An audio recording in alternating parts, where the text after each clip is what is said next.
mereka. Kita nak persilakan pembentang kita yang seterusnya iaitu Siti Fariza Muhammad Isa dan dengan kertas kerja bersama Megat Al-Imran Yasin dan Muhammad Hari Ashraf bin Muhammad Zuki, A Qualitative Study of the Economic and Career Sustainability among the Polytechnic Video and Film Diploma Graduates in Malaysia's Audio Visual Industry. Kalau dah bersedia, dipersilakan. Baik, sebentar ya. Terima kasih Dr. Fazila. Assalamualaikum semua kepada semua urus setia yang ada pada seminar pada hari ini. Nama saya Siti Fariza binti Muhammad Isa dan pada asalnya saya punya abstrak dan tajuk adalah bahasa Inggeris, tapi kerana ingin memperkasakan bersamalah bahasa Melayu, jadi saya translatekanlah saya punya presentation pada hari ini ke dalam bahasa Melayu, iaitu dengan tajuk Kajian Kualitatif Kelestarian Ekonomi dan Kerjaya di kalangan pelajar Politeknik Video dan Filem di dalam industri audio visual. Jadi bersama-sama dengan saya adalah penulis bersama iaitu Dr. Megat daripada FBMK dan juga barisan pensyarah lah daripada Politeknik itu sendiri dalam menjayakan kajian ini. Okay. Sedikit latar belakang berkenaan kajian telah pun dijalankan. Pada hari ini, generasi Y iaitu millennials yang terkenal kita kenali dan juga generasi Z telah pun mendominasi lapangan kerja di dunia dan ini telah pun dikatakan oleh Marginen dan Villa Dorsey. Dan menurut kajian yang ada pada sekarang, masalah yang dihadapi oleh graduan pengajian kreatif dan yang sedia ada di dalam industri kreatif adalah mereka sukar untuk kekal dan terus menjadi kerjaya, berkarya, apa-apa sajalah ni, nak menjadi penulis skrip ke, nak menjadi seorang director ke apa di dalam bidang ini dan untuk meneruskan untuk mencari rezeki. Jadi ini adalah antara mengapa punca yang kita adakan kajian ini dan juga telah pun dikeluarkan yang menambahkan teruk masalah yang ada sekarang adalah dikatakan ramai juga para pelajar lepas SPM yang tidak berminat untuk menyambung pelajaran. Jadi kita ingin kajilah bagaimana apa yang boleh dilakukan untuk sustain, untuk memampankan kerjaya selepas pengajian itu. Okey, jadi sedikit sorotan literature. Laluan kerjaya selepas SPM. Jadi kalau untuk rakan-rakan kita yang daripada Indonesia untuk laluan kerjaya selepas SPM, para pelajar umur 17 tahun akan mengambil peperiksaan sijil pelajar Malaysia iaitu SPM. Dan selepas itu laluan kerjayanya mungkin mereka boleh pergi ke tingkatan 6 untuk mengambil STPM ataupun mereka juga boleh pergi ke UPU online untuk memohon menyambung diploma, sijil dan sebagainya di bawah Kementerian Pengajian Tinggi. Dan seterusnya mereka juga boleh memohon untuk ke JTM di bawah Kementerian Sumber Manusia dan juga mereka juga boleh pergi ke laluan ke MARA untuk belajar teknikal dan sebagainya juga di bawah pilar TVET. Jadi ini adalah antara laluan kerjaya lah yang ada selepas SPM dan untuk pengetahuan semua, siapakah itu yang digelar graduan yang membolehkan mereka untuk mendapatkan kerja dan sebagainya ataupun menyambung pelajaran ke lebih tinggi di Malaysia adalah mereka yang menyambung pengajian secara 2 tahun secara minima selepas SPM. Jadi ini adalah satu terma yang dikeluarkan oleh Jabatan Perangkaan Malaysia. Jadi mereka inilah layak dikategorikan sebagai graduan. Jadi dalam memperkasakan industri kreatif dan juga heritage culture di Malaysia, dasar industri kreatif negara ataupun lebih dikenali sebagai DIKN telah pun diwujudkan pada tahun 2009 dan DIKN telah menaraikan strategi pertama mereka dalam pelan strategi itu sendiri, sekiranya kalau tuan-tuan dan puan-puan rujuk semula kepada dasar, iaitu untuk memantapkan modal insan di dalam industri kreatif untuk menambahbaikkan which is kalau dalam bahasa Inggerisnya upskilling dan reskilling activity supaya mencipta lebih banyak ruangan berkaryalah kepada mereka yang terlibat. Dan ini juga adalah termasuk daripada mereka yang bergelar pelajar, pensyarah, pendidiknya dan juga mereka yang sudah pun berada di dalam industri.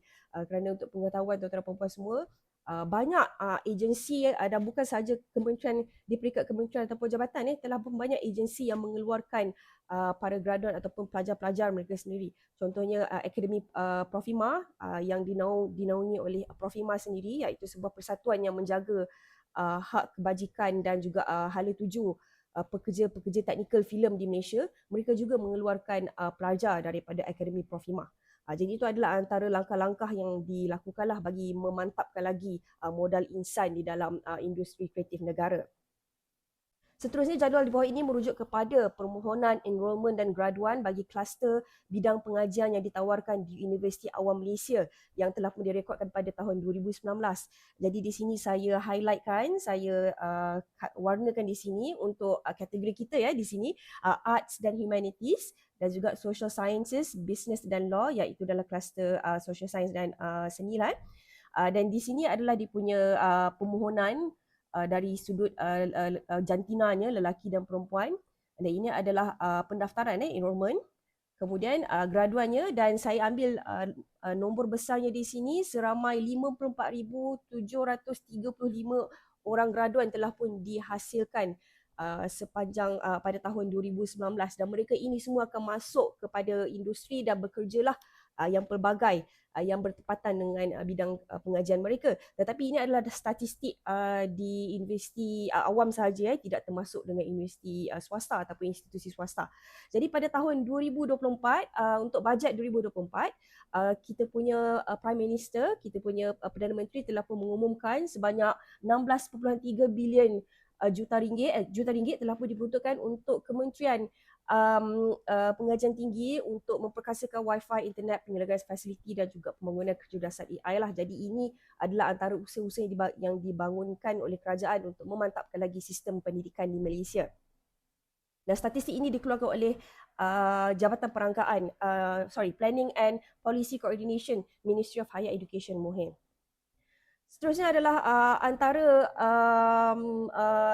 institusi yang mengeluarkan pelajar yang mempunyai kemahiran tinggi di dalam industri kreatif itu sendiri adalah TVET di Kementerian Pengajian Tinggi Malaysia, iaitu majikan saya sekarang, iaitu Politeknik dan College Community. Sektor pengajian tinggi di Malaysia menyediakan ijazah yang yang mempunyai elemen vokasional, yang di mana hal tujuan modal insan yang dihasilkan mempunyai kerjaya seperti pereka grafik, games programmer dan juga pengurus jenama, di mana mereka ini dirujuk dengan terma knowledge workers.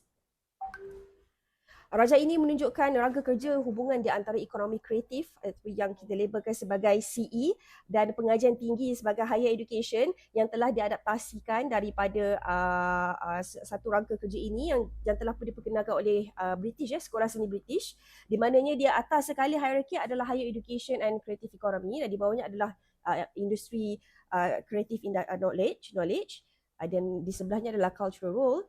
Dan di bawah ini adalah creative human, third spaces research, dan di bawah sekali di sinilah di mana yang diletakkan industri pengajian tinggi pendidikan, iaitu di creative graduates dan juga creative academics dan practitioners. So di bawah kluster inilah wujudnya di mana higher education tu, pengajian tinggi itu adalah sangat sinonim lah dengan industri kreatif ataupun kreatif ekonomi itu. Okay. So raja di bawah ini menunjukkan juga pendapatan buruh merujuk kepada tahun 2019 ke 2022, dan ini dikeluarkan oleh ILO, Institute Labor of Organisation, tak salah saya tak ingat nama penuh dia apa, ILO. Jadi di sini adalah keseluruhan labor yang ada di satu dunia lah, 473 million people yang mahukan pekerjaan, tetapi 205 sahaja yang 205 orang tidak adalah menganggur sekarang ni, tidak ada kerja lah. Jadi di dalam kumpulan yang menganggur ini, dua daripada tiga, dua adalah perempuan yang menganggur lah, yang tidak mendapat kerja lah. Okay. 2/1 maafkan saya. Kemudian untuk 23.5% anak muda lah yang di dalam tidak mempunyai sebarang pendidikan ataupun employment yang formal lah daripada peratusan itu. Dan kemudian informal employment, maksudnya 2 juta yang bekerja tidak mempunyai hak kemanusiaan ataupun hak yang sepatutnya mereka adalah sebagai seorang pekerja. Itu ramai Kemudian 214 juta pekerja yang bekerja di dalam keadaan yang ekstrim lah, di mana dalam keadaan yang susah lah, yang tidak terjamin lah maksudnya. Kemudian yang bekerja tanpa social protection mungkin tidak mempunyai perlindungan seperti insurans dan sebagainya. 47% daripada yang bekerja tidak mempunyai protection atau perlindungan yang sepatutnya daripada majikan. So ini adalah dapatan yang telah pun didapati oleh ILO dalam report mereka sepanjang 2019 ke 2022. Dan untuk metodologi bagi kajian ini, jadi yang telah pun kami laksanakan sebelum ini adalah kajian kualitatif di mana dilaksanakan melalui Google Meet lah. Kemudian memandangkan jaraknya jauh kerana kami mengambil Politeknik Tuanku Syed Sirajuddin iaitu yang terletak di Perlis, dan Politeknik ini mengeluarkan pelajar di dalam bidang audiovisual lah, di mana mereka mengambil diploma di dalam video dan filem, dan mereka keluar juga yang sampel yang kami ambil ni telah pun bekerja di industri media dan kreatif lah. Okey, jadi 3 orang daripada mereka adalah alumni yang bekerja, yang belajar dan kini berada di dalam industri sebagai director, sebagai makeup artist dan juga sebagai production house owner. Dan kemudian 3 lagi informan adalah pensyarah yang juga pernah menjadi pengamal industri dan masuk kepada pendidikan menjadi pensyarah, dan mereka kini berkhidmat di Politeknik Tuanku Syed Sirajuddin. Kemudian analisa data kami gunakan adalah Atlas CI lah untuk mendapatkan maklumat dapatan kajiannya. So daripada dapatan awal kajian telah pun kita dapati adalah ini berdasarkan interview yang telah pun dijalankan, penggiat bebas ataupun freelancer merasakan sukar untuk kekal relevan dan meneruskan kerjaya di dalam industri kreatif kerana kehadiran golongan muda yang akan sentiasa mendominasikan industri kreatif. Di mananya industri kreatif ini sebenarnya lebih terkenal dan lebih fit dengan mereka yang berusia muda lah, di bawah 30-an. Dan industri kreatif juga banyak dipelopori oleh golongan muda kerana ia memerlukan literasi teknologi dan trend terkini. Dan selalunya mereka yang berusia 30 tahun ke atas, di mana mereka menginjak ke usia yang lebih matang, dia punya rasa untuk mengikuti trend terkini tu adalah agak kurang lah, kerana kalau kita tengok pengguna TikTok sekarang ni rata-ratanya adalah mereka daripada Gen Z dan ke bawah. Dan untuk mereka yang menggunakan Facebook, tidak ada lagi mereka daripada Gen Z dan ke bawah. Kebanyakan adalah daripada Gen Y, X dan Boomers.